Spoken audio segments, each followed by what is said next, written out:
Hi, everyone. Welcome to a brand new episode of Not Aspirational. I'm your host, Hannah Aaron Brown. Welcome back.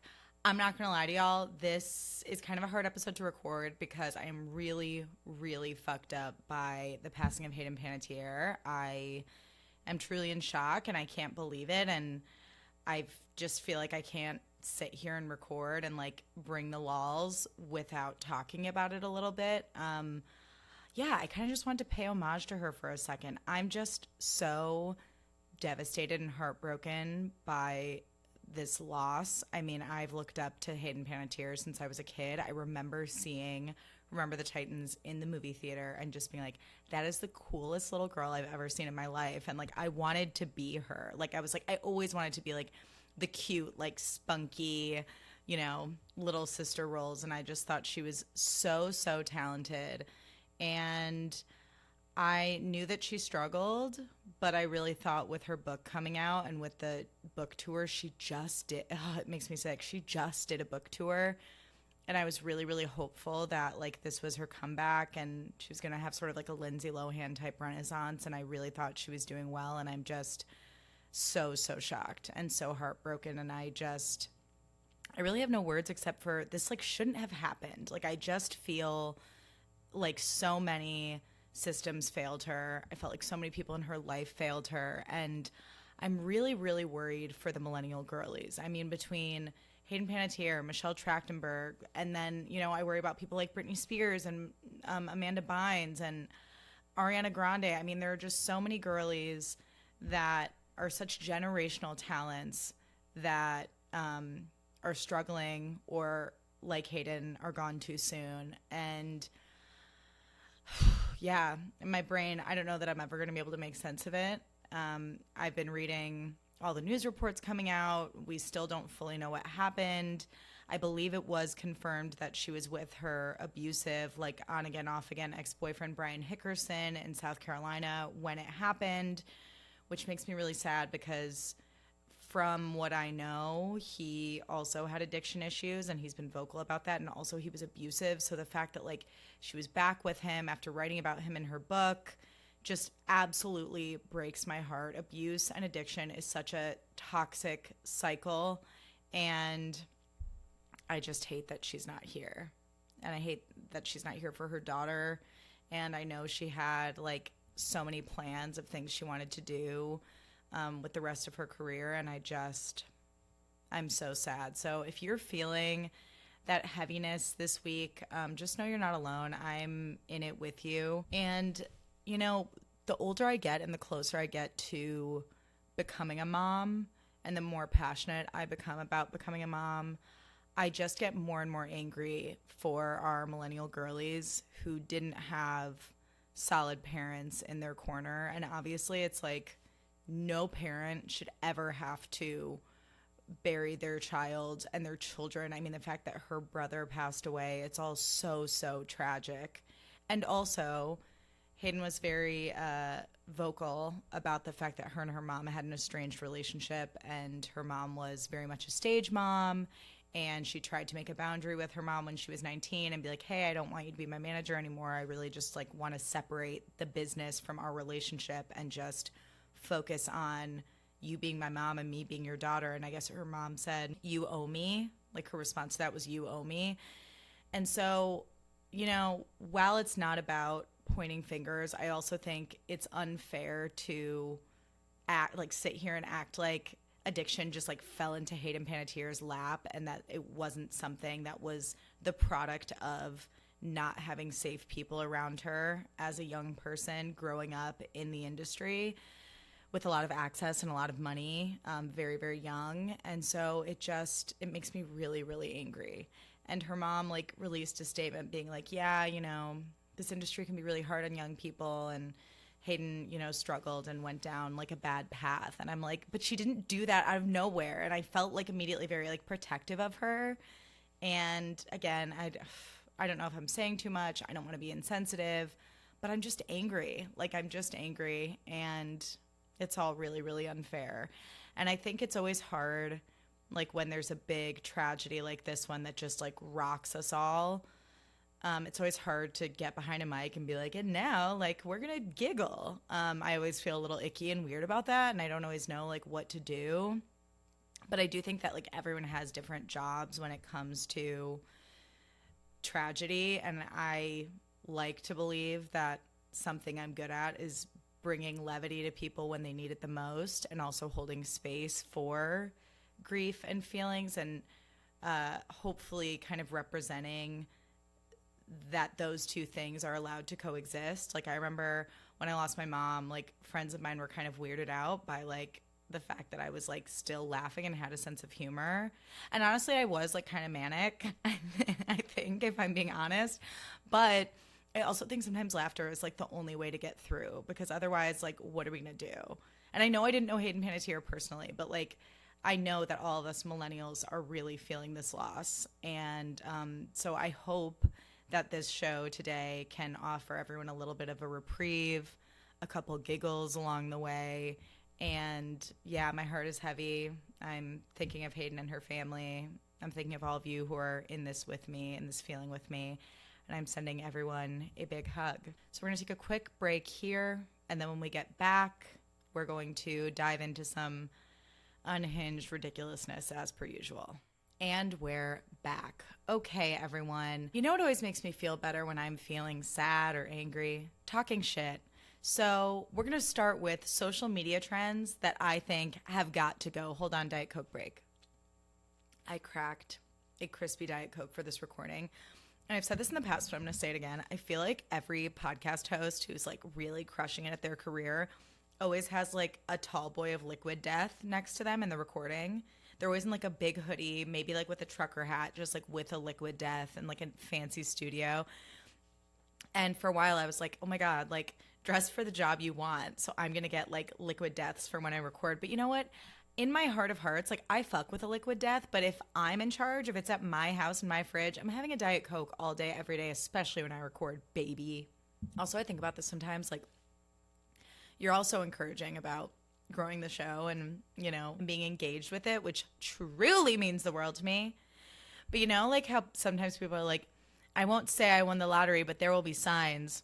I think about this often. Like, I won't say that I'm a successful podcaster, but there will be signs. And one of those signs will be not a studio. I mean, maybe, hopefully, I would love to be in a studio someday, but host read ads. Now, a little inside baseball before I go into social media trends that I think have to go away. A little inside baseball about podcasting. Host read ads come with when you have a certain amount of, like, streams on your episodes.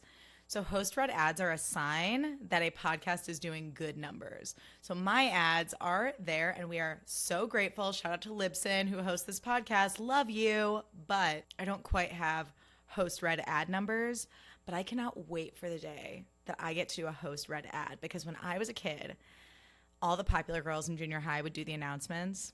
There was this one popular girl. She was, like, a couple years older than me, but, like, her voice was like this, and she'd be like, don't forget to turn in your slip. Don't forget to turn in your slips for the field trip.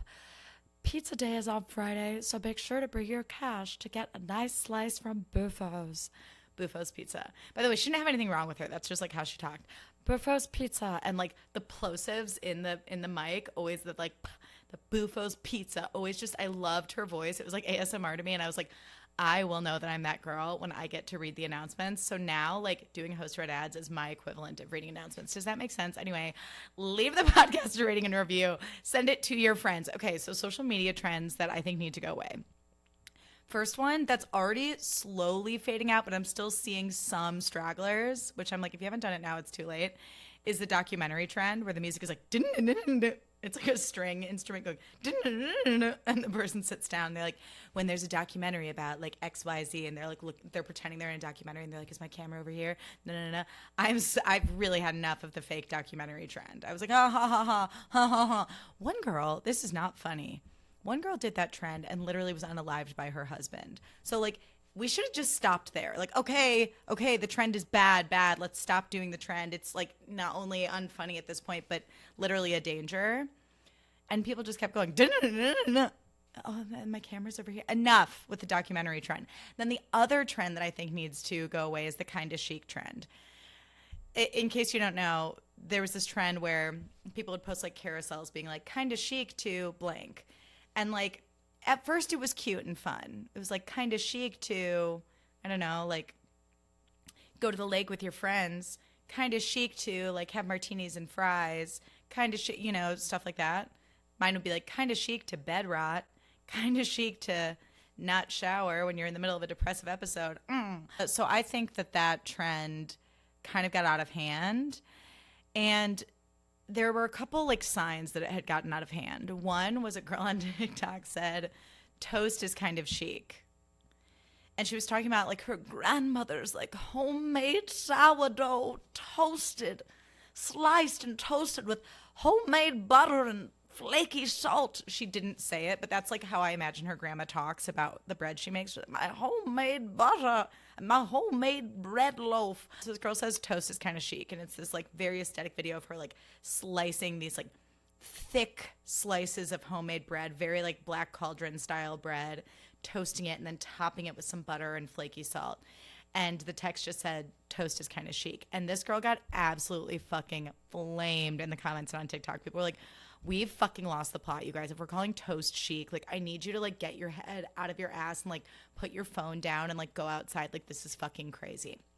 And then I was thinking of doing one that was like kind of chic to eat, which is like, I literally messaged a friend of the pod about this. I was like, I think that's so funny saying that it's kind of chic to eat, because to me it like literally is kind of chic to eat, because no one's fucking doing it anymore. No one's doing it anymore. Like every time I see a famous girly who's gaunt and looks like she's respectfully like not well, bitch, I just go, damn, we've lost another soldier. We've lost another one bites the dust. Another one bites the dust. Hey. And I just, then every now and then I catch myself in the mirror looking healthy and like I eat and I go, damn, I look good.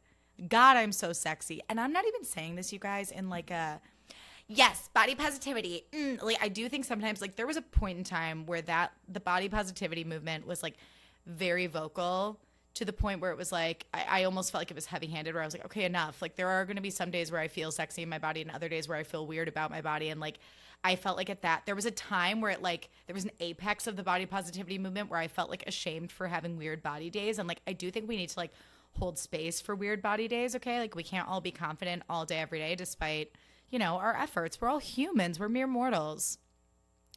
But I do think eating and being healthy is an act of resistance, and also we deserve to feel healthy. And it's one of those fucked up things where like there's this like all this discourse online around certain celebrities losing weight where people are like, don't comment on a woman's body.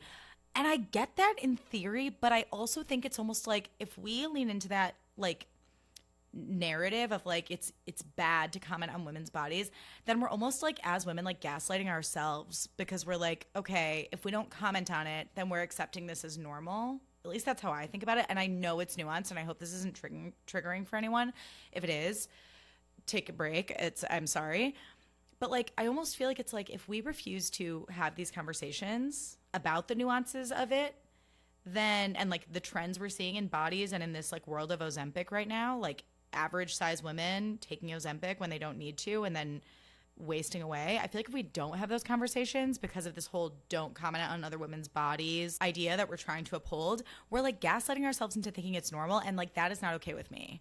Like we can't sit here and be like, oh yeah, no, like, oh, another person's 80 pounds. Oh great. Yeah, good for her. It's not my business to comment on it. It's like, no, it's actually our business. Like I do think to overcome it, we need to be talking about it, especially with each other as women. And nourishing ourselves is kind of chic. Having a little or a lot of meat and muscle on your bones is kind of chic, because taking care of yourself is chic, being healthy is chic, and burning down the fucking patriarchy by having enough strength to beat ass if we need to is also kind of chic. So anyway, I like messaged my friend. I was like, is this going to come off as like insensitive? Like it's funny to me to say kind of chic to eat, but also it is that serious to me. And she was like, no, post it. Like we need to be talking about this. And that made me feel better. So I took to TikTok and I was like, kind of chic to eat. And it got no views. So like really, who cares? But like, I grow tired. So I think that trend needs to die. Sorry, I did go on quite a tangent there. Also, I'm in my Depop era. And I feel like I don't know. I was on my way to an event last week and I was looking at my outfit and like I was in the Uber and I looked at my shoes and I was like, I fucking hate these shoes. And I looked at my top and I was like, I fucking hate this top. And it's just wild how like in the span of like a year or less, you can be like, damn, I was like all in on this like a year ago and now I actually hate it. And I don't know about y'all, but like I get so stressed out about buying new clothes because I hope I haven't said this recently. I've been thinking about it more than I care to admit. I don't always have like wiggle room financially to buy clothes. I like usually don't. So when I do, I almost like overthink it where I'm like, okay.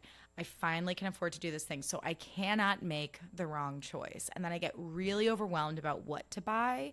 And then oftentimes instead of buying the thing I actually wanted, I'll get something that's cheaper that like, where like I liked one thing about it, where like I liked the cut or I liked the color, but I didn't think about all of it together. And then before I know it, I have this closet full of shit, but I always feel like I have nothing to wear. So I was in that headspace where I was like, oh my God, I was Maud Apatow and This Is 40 being like, what the fuck? Hated all my clothes. And so I was like, I'm just going to get on Depop. My little sister is my influencer. She's like, it's really easy to use. It's like not hard. You can do it. So I pulled out a bunch of shit and now I'm selling shit on Depop. And I like, I'm not here to like nickel and dime people. I'm like, just give me something. Like something is better than nothing. It's like, a girly pop is getting my old clothes. Hopefully they're going to serve her very well. Well, I make a little bit of extra cash, which I could use. And I clean out my closet in the process. And it's very, very empowering. I go on my little trips to the post office and I'm like, bye. I ordered these cute little like pink shipment bags from Amazon. Amazon, don't tell anybody. And it's kind of ironic that I ordered bags from Amazon to use Depop. Like, the big bad corporation with this app that's like supposed to depopulate waste in the world, but I digress. I don't know. It's just a lot to wrap my head around right now. I got these cute pink bags and I love the feeling of just like putting the little postage on and going to the post office and shipping it off to a girly pop in its cute little pink bag. So it's been fun. I haven't done any shopping on Depop yet. I really want to. But I'm like forcing myself to like clear out some things first before I can justify it.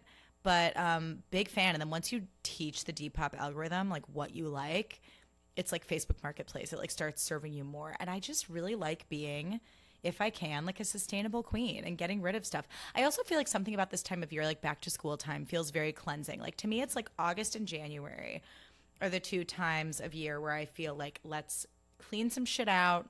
Let's make some space. Let's start over. And a good closet clean out is very cleansing. And normally I would just take things to Goodwill, and I do like donating things, but also like I'm in a place financially where like, sorry, I can't turn down an extra buck right now. By the way, guys, like, sorry if talking about money is like annoying. I know some people like it makes them really uncomfortable, and like I'm fine. Like I'm fine. Everything's good. But I'm just saying like I don't have like wiggle room to just like make it rain all the time. You know what I mean? And like, that's the weird thing about making a living as a creative, because sometimes you're like, oh my God, I feel so rich. I have all these freelance projects that just like made it rain on me and I'm like crushing it. And then other times you're like, no, my day job's all I got. I don't have any extra projects right now. And things are a little tighter. So that's what this year's been like post move, but it's fine. Again, we're vibing. We're chilling. I fucking love Depop. Okay. Now some pop culture stuff. Last week, I had the honor of going to the Summer House FYC panel at Televerse. So basically for the Emmys, they'll have like the Emmy-nominated shows do like panels and press, and I got invited to go to the Summer House one. So it was Lindsay and Carl, and then the showrunner Trish Gold, and then the executive producer Jamie Giacomo. Giacomo? Sorry, Jamie, if you're listening to this, I'm pronouncing your last name wrong for sure. But it was fascinating. It was really fun. First of all, let me just say, Lindsay and Carl looking very hot, very sexual. They did a photo shoot like that same day that I saw them, and they were like all over each other. And I was like, they are actively fucking again. And if they're not, they will fuck again soon. I can promise you. There was an energy there, and they're, quote, friends again. But wow, they were both looking real good. Carl was very tan, of course, wearing white pants. His teeth, he's gotten some comments on his teeth. I thought his teeth looked great. They were shiny. They were obviously very white. I thought he looked like a Ken doll.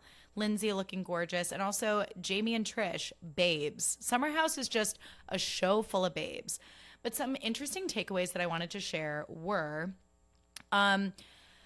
just like how much goes into the show and how they really are like a family. Like hearing Jamie and Trish talk about the production side of things was really interesting to me. Like they talked about how in the past, like certain cast members, like new cast members haven't gelled as well because they haven't been willing to share as much, and how like kind of the secret sauce of like a good cast member is a cast member who's willing to put it all out there.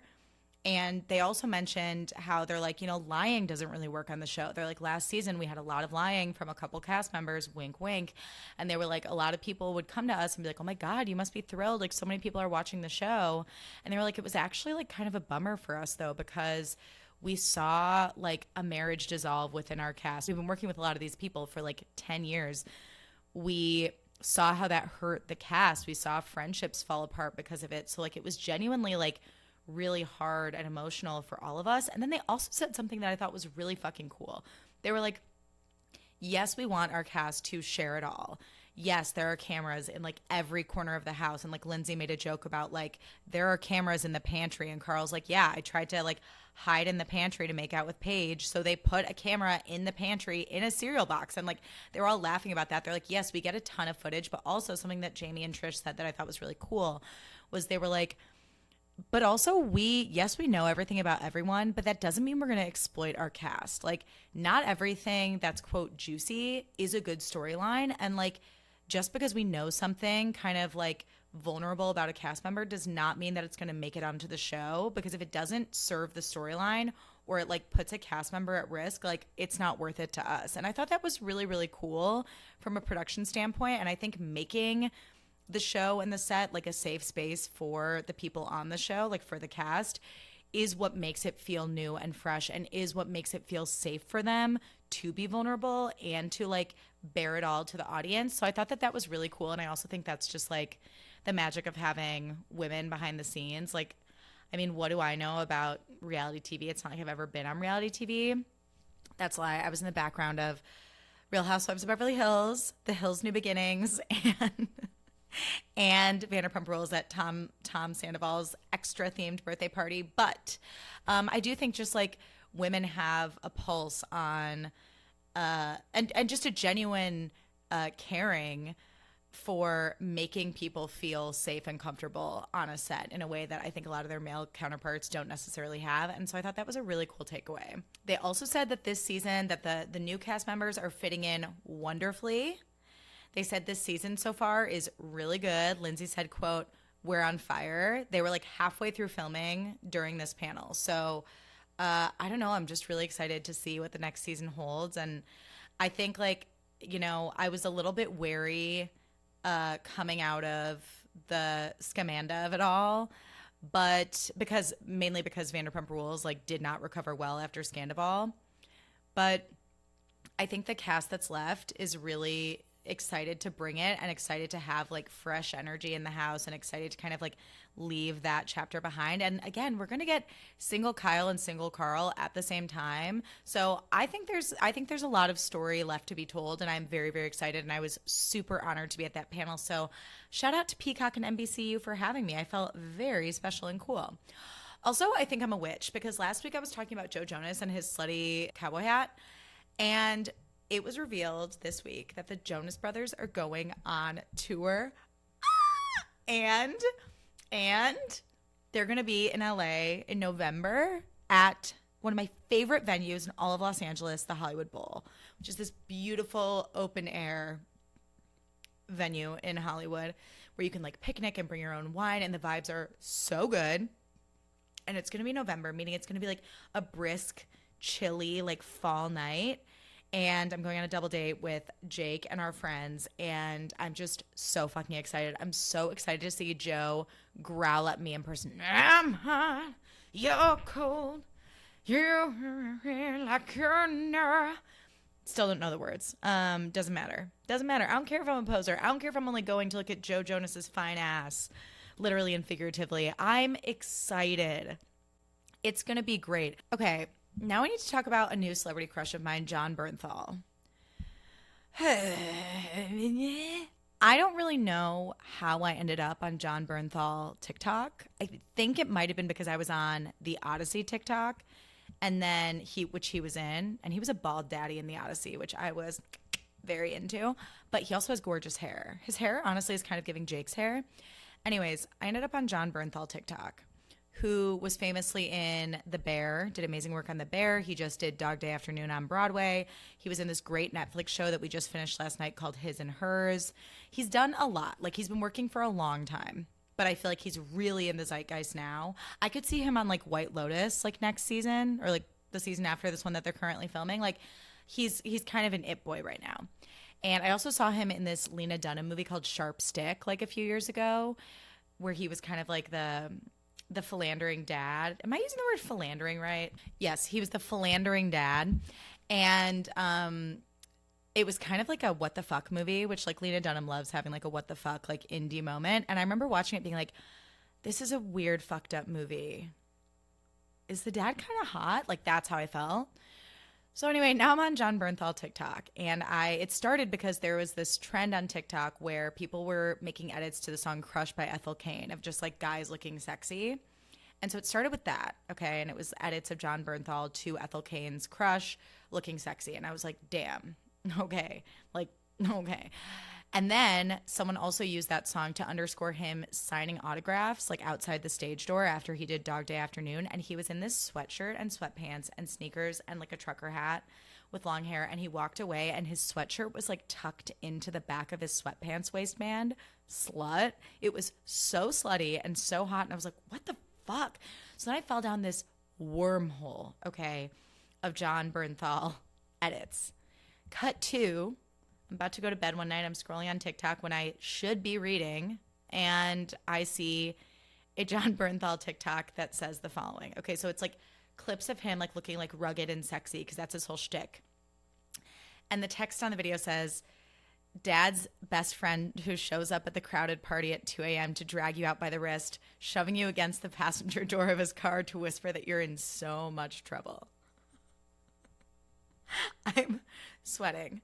Okay, if you're new around here, and even if you're old around here, I don't know if I've said this publicly, I love a taboo romance. I don't fucking care if it makes me fucked up. I don't care, because I know there's many of us out there who love a taboo romance and feel uncomfortable saying it out loud because it is in fact taboo. But are you fucking kidding me? I read the book Credence and I loved it. I love a taboo romance. So now I'm like, holy shit.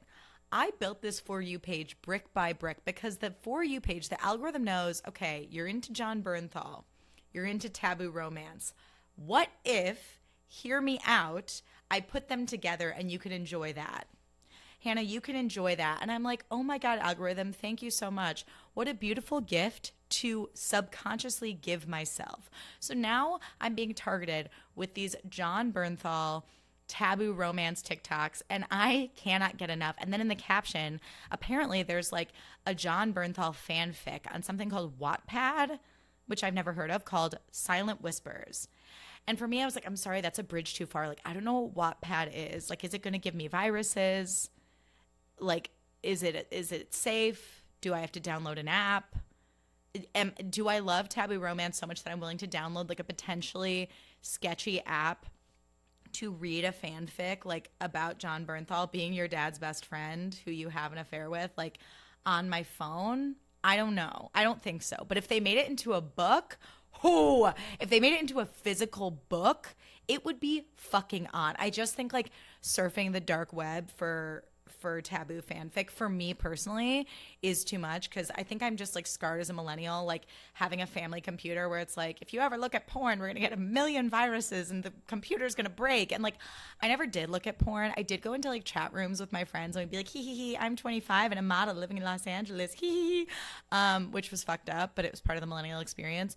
But I think I'm just so traumatized by like the notion, like the fear and the shame of like fucking up my family desktop with like sketchy websites that like I'm scared to check out Wattpad.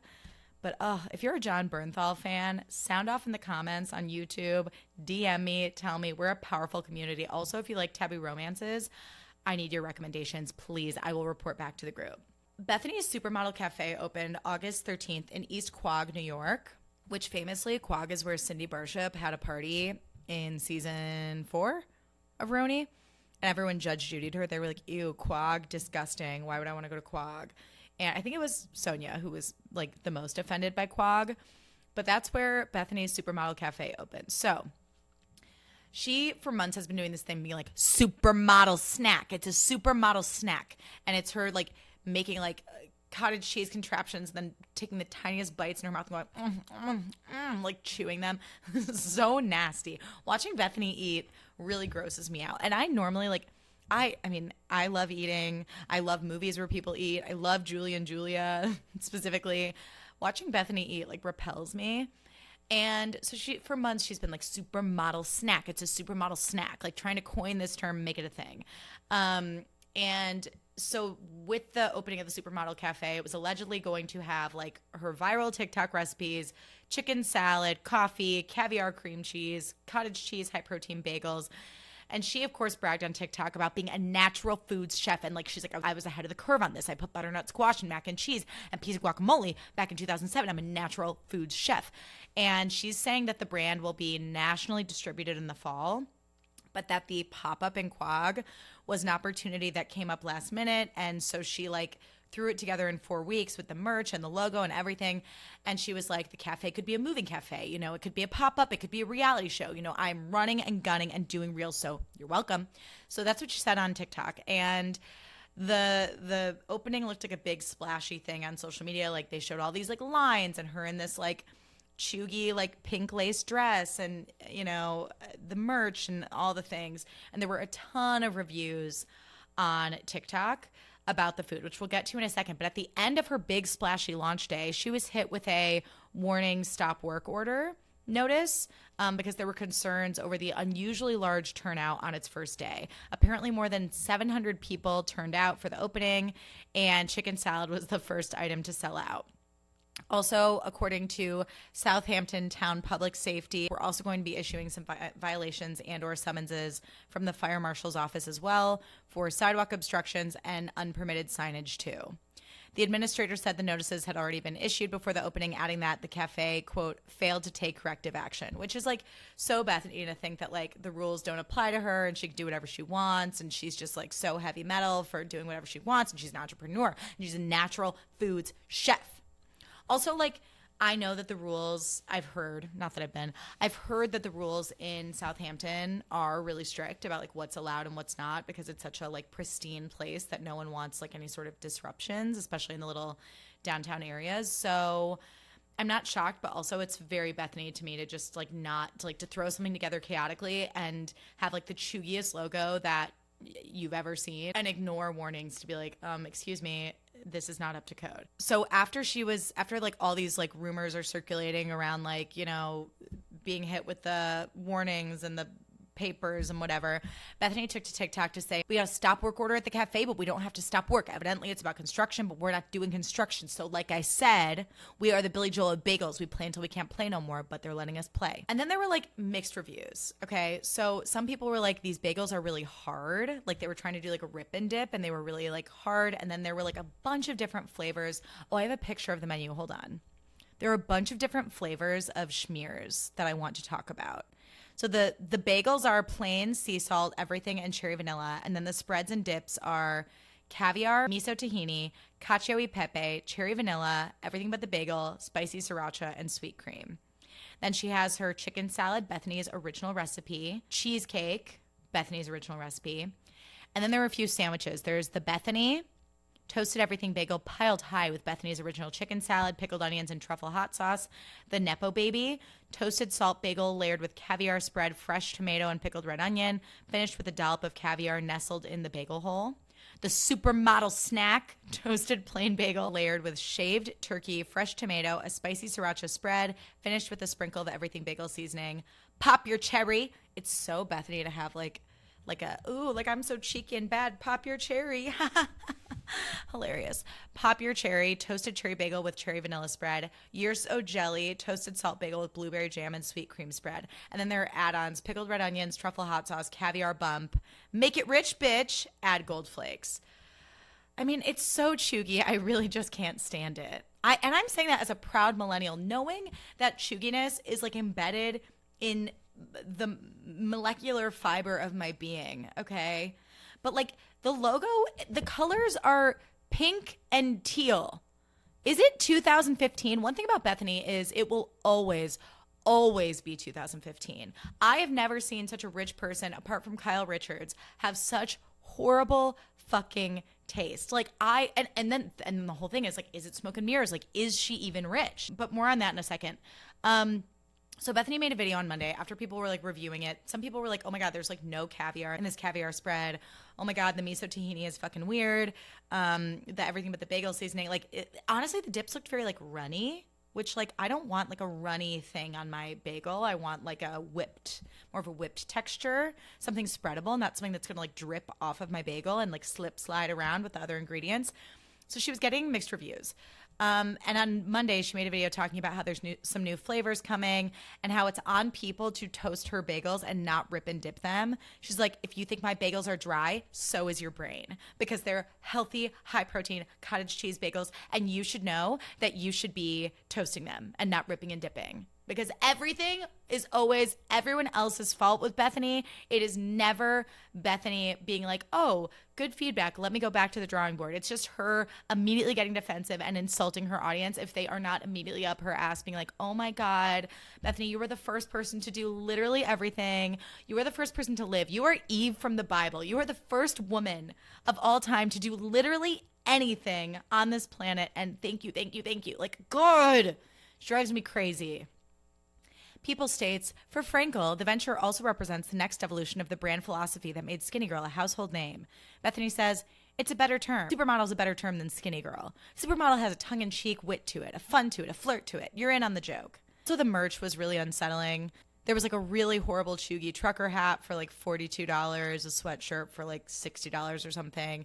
I saw a video with a coffee that was $9.58 in this economy. I'm sick. A coffee for $9.58. Sometimes at my local coffee shop, sometimes. I'm talking once a month, okay? When I get out of the house and I go to the local coffee shop, if I get like a milk of some kind and a little vanilla syrup, sometimes my coffee with tax is $7. Tax and tip, because I always tip like $1 or $2. $7, and that makes me sick. $9.58, I would throw up.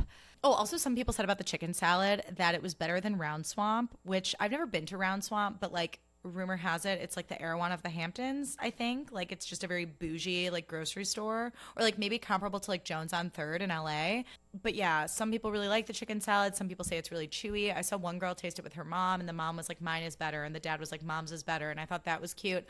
I just think like things I don't really ever want to spend money on are like bagel fixins, like fancy bagel fixins.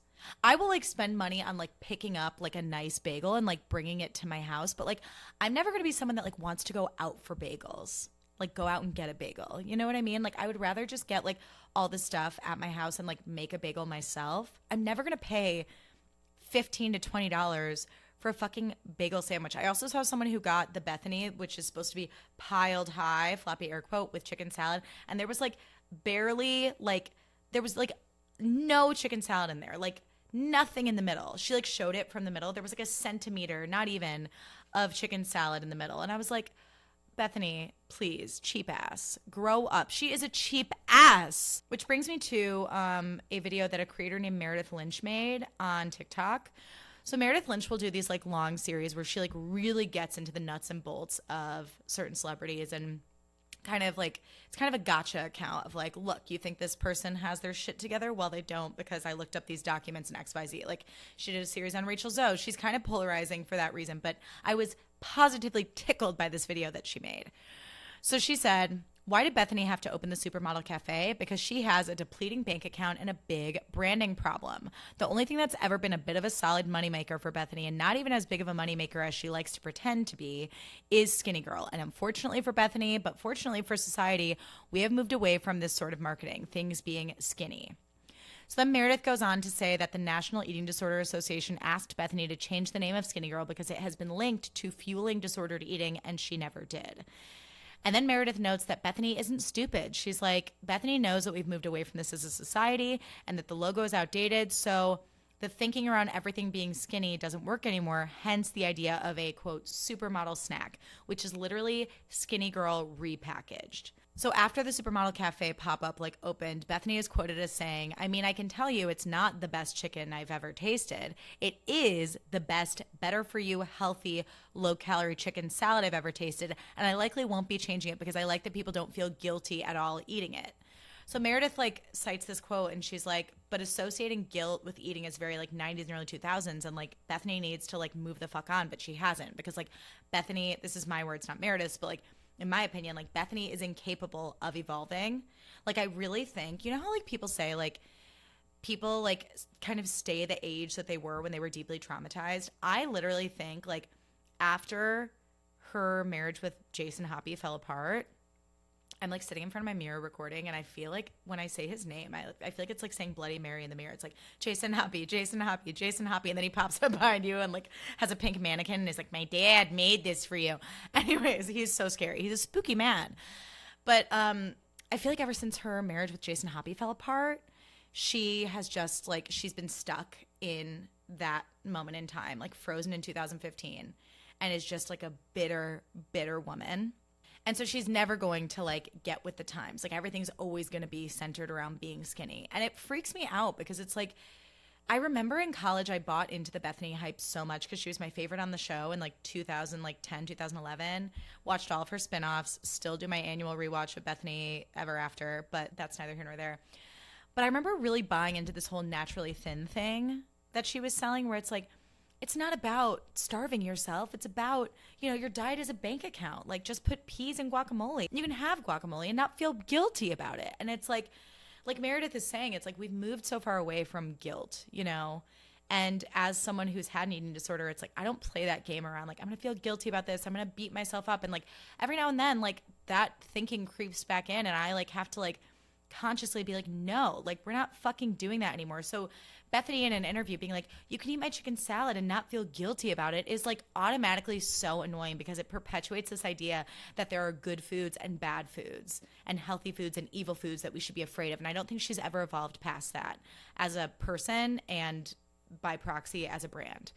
So then Meredith says that apparently under Bethenny's LLC, Bethenny has trademarked supermodel bagels, supermodel pizza, supermodel cheesecake, supermodel chicken salad, and just Supermodel by Bethenny. So word on the street is Supermodel is her new brand. And Bethenny, I guess, has threatened to sue Meredith before. And Meredith is LOL, in Trump's economy, why are you selling these chuggy supermodel hats for $42? I mean, craziness, right? So it's going to be interesting to see the Supermodel by Bethenny roll out. Now, listen, am I curious about what this tastes like? Yes, I'm sorry, sue me. I am a curious person. I think that's one of my superpowers. I think that's what makes me a good interviewer.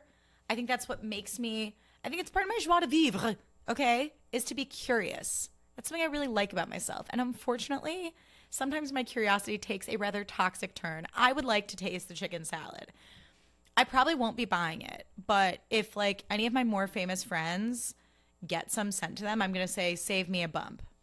Save me a bump of that chicken salad because I want to try. And maybe some of her weird spread. I will never try miso tahini. Miso tahini, those flavors are both so specific. And together, I just can't imagine that would be delicious. But that's the skinny, pun intended, on Bethenny and her Supermodel Cafe. Can't wait to see it. She's such a hate watch for me. I can't wait to see her continue to act unhinged on social media about it and to see people talk shit about the Supermodel Cafe. Moving right along, let's get into Hannah's Hot Girl Corner.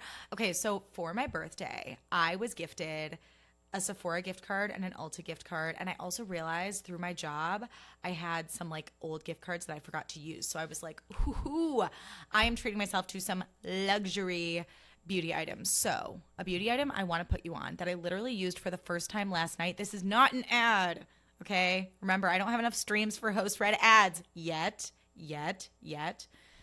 Something that I literally started last night that I'm already obsessed with is the Kerastase 8-Hour Magic Night Serum with plant-based proteins and niacinamide. If you're watching on YouTube, you can see the bottle right here. I got the 1-ounce bottle to try it out. So people said this makes your hair very soft and very shiny. and you can use it on wet or dry hair. Last night, I ran it through my hair when it was dry, and I put my hair in 2 braided pigtails, and I woke up and it was so soft and so like wavy and silky and shiny. Like I can run my fingers through it and feel the difference. And very, very rarely do I think that expensive beauty products are worth the hype. Like I'm such a drugstore girly when it comes to makeup for the most part. I would rather invest in like great brushes, but like for makeup, I don't spend a lot of money. For hair, I try to avoid like luxury products as much as I can because usually I think they're unnecessary. But oh my God, you guys, I woke up, my hair smelled amazing. I love how it smells. I love how it feels on my hair. It's not like greasy, it's not heavy. And like I get so frizzy in the summer, especially like up top, and my ends get really dry. And I just like, I've used it once and I love it. And I'm like, damn, fuck. Because like I don't always have Sephora gift cards to make it rain on nice hair products, and now I fear that I'm gonna have to budget for this because it is that good. So that is my Hannah's Hot Girl Corner rec for the week. I am obsessed. Now let's get into grow up. This one has been a simmering rage for months. I've been gathering data, okay? And I don't know, I'm a little bit of a space cadet sometimes, so maybe you might hear this and be like, yeah, Hannah, fucking duh. But like to me, this is new. I do not like people who drive BMWs. And if you do and you're nice when you drive, then you are the exception to the rule, and I love you. Okay, I love you. But in general, I have yet to see a nice person drive a BMW. They always do the most fucking asshole things on the road. It's like cutting you off, speeding ahead, like just like asshole behavior on the road. And I've really had enough. Every time I'm mad at a car and I want to be like, fuck you. And again, I'm a space cadet. 9 times out of 10, like I don't even notice what's going on around me. Like obviously, like I'm an aware driver. Like I'm aware enough to drive safely. But like usually it's like I'm vibing in my car. I don't really care. But if you do something really shitty, I'm like, fuck you. And every time I notice someone do something shitty, they're always driving a BMW. And I just want to say to anyone who drives a BMW, grow up, okay? There is no pecking order on the road, despite what BMW drivers seem to think. We all have to share the road. We all have to be safe. We have to try and be nice as much as we can. And the type of car you drive is fully fucking irrelevant. Have some manners. Have some decorum, okay? Now, sometimes do I get stuck behind a slow driver and I get annoyed and I have to go around them and I boop ahead? Yes, I do. So someone could be saying this about me right now, but BMW drivers, there's a very specific type of aggression to them that I don't fuck with. So BMW drivers, do me a favor, grow up. Y'all, that felt good. Thank you so much for hanging out with me today. I hope you're having a lovely week.